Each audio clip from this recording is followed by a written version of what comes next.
আচ্ছা, আপনারা কি বাড়িতে বসে রেস্টুরেন্টের স্বাদ পেতে চান? তাহলে আজকে আমার এই রেসিপিটি আপনারা ফলো করতে পারেন। তো নমস্কার, কেমন আছেন সবাই? আমার চ্যানেলে আপনাদের সবাইকে স্বাগত জানাই। আজকে আমার রেসিপিটি হলো বাটার চিকেন। একদম রেস্টুরেন্টের মতো বাটার চিকেন ঘরেতে কিভাবে বানাবেন আসুন দেখে নেওয়া যাক। তো আমি প্রথমে বোনলেস চিকেন নিয়েছি। তো চিকেনটাকে আমি ভালো করে ধুয়ে নিয়েছি। এবারে এটাকে আমি ম্যারিনেট করে নেব। এর মধ্যে আমি দিয়ে দেবো 1 চামচের মতো নুন, জিরে গুঁড়ো, ধনে গুঁড়ো, 1 চামচ করে রসুন বাটা, আদা বাটা, লঙ্কার গুঁড়ো, কাশ্মীরি লঙ্কার গুঁড়ো দিয়ে এটাকে ভালো করে মাখিয়ে আমি ফ্রিজে রেখে দিয়েছিলাম 1 ঘন্টার মতো।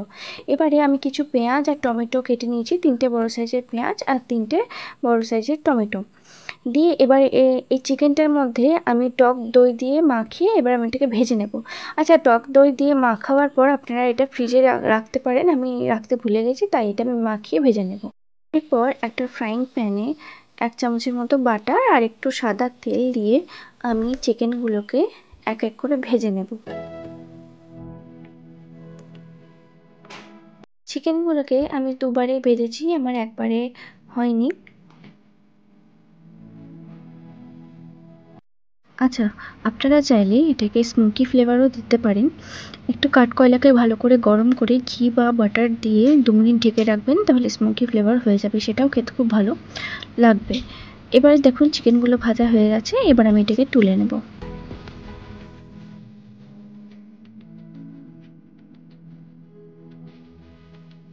এবার ওই যেটুকু তেল ছিল সে তেলের মধ্যেই দিয়ে দিলাম বাকি চিকেনগুলো। এবারে ওই তেলের মধ্যেই আমি দিয়ে দিলাম পেঁয়াজগুলো। একটু বড় বড় করে কেটে রাখা ছিল পেঁয়াজগুলো, তাতে কোনো অসুবিধা নেই। দিয়ে দিলাম আদা রসুনের পেস্ট। এরপরে 3টে টমেটো কেটে রেখেছিলাম, সেই টমেটোটাও আমি দিয়ে দিলাম এর মধ্যে।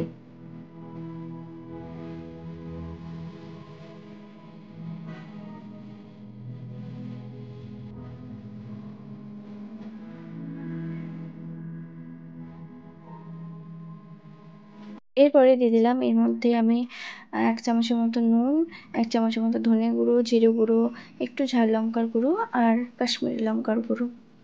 আর দিয়েছিলাম আগে থেকে ভিজিয়ে রাখা কাজুটা। এখানে 8-10টার মতো কাজুটা আমি ভিজিয়ে রেখেছিলাম, সে কাজুটা আমি এখানে দিয়ে দিলাম। দিয়ে এবারে একটু ভালো করে কষিয়ে নিয়ে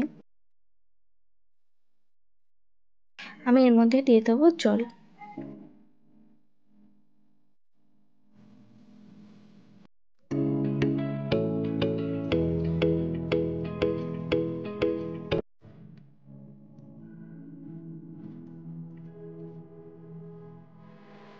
জল দিয়ে আমি এটাকে ঢেকে ঢেকে সেদ্ধ করে নেব টমেটোটা গলা পর্যন্ত।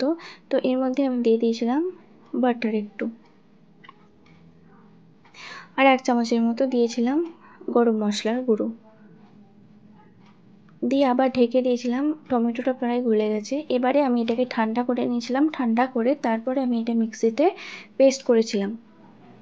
মিক্সিতে পেস্ট করার পর আমি একটা ছাঁকনির সাহায্যে এটাকে ছেঁকে নেব। ব্যাটার যত স্মুথ হবে তত বাটার চিকেন খেতে ভালো লাগবে। তো এরপরে আমি এর মধ্যে দিয়ে দিয়েছিলাম 1 চামচের মতো বাটার। এখানে চাইলে আপনারা পুরোটাই বাটারে করতে পারেন। তো আমি এখানে দিয়েছিলাম 1 চামচের মতো সাদা তেল। তো এরপরে আমি দিয়ে দিয়েছিলাম 1 চামচের মতো আদা রসুন বাটা, আর দিয়েছিলাম 1 চামচের মতো ধনে গুঁড়ো আর 1 চামচের একটু কম জিরে গুঁড়ো, আর দিয়েছিলাম একটু কাশ্মীরি লঙ্কার গুঁড়ো। কাশ্মীরি লঙ্কার গুঁড়ো তেলেতে দিলে দেখবেন তার কালারটা না খুব ভালো আসে।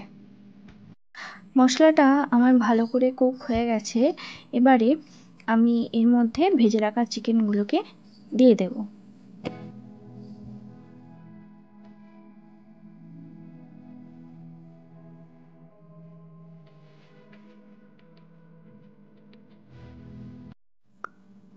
এরপরে আমি এর মধ্যে দিয়ে দেব ফ্রেশ ক্রিম।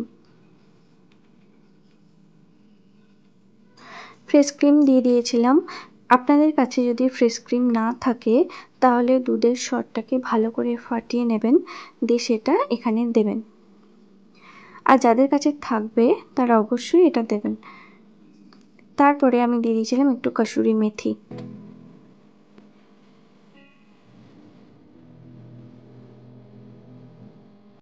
তো এবারে আমি এর মধ্যে দিয়ে দেবো 1 চামচের মতো বাটার। যেহেতু বাটার চিকেন তাই বাটার তো আমাদের দিতেই হবে।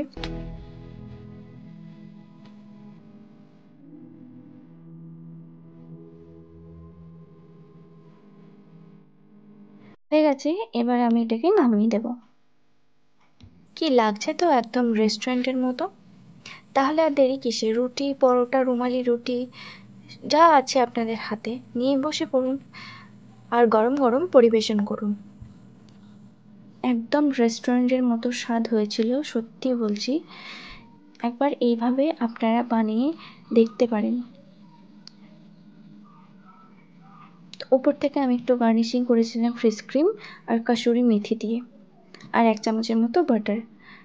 তো রেসিপিটি কেমন লাগলো আপনারা জানাবেন। যদি ভালো লাগে like, comment, share and subscribe করবেন। ফিরে আসছি অন্য কোনো ভিডিওতে, ততক্ষণ টাটা।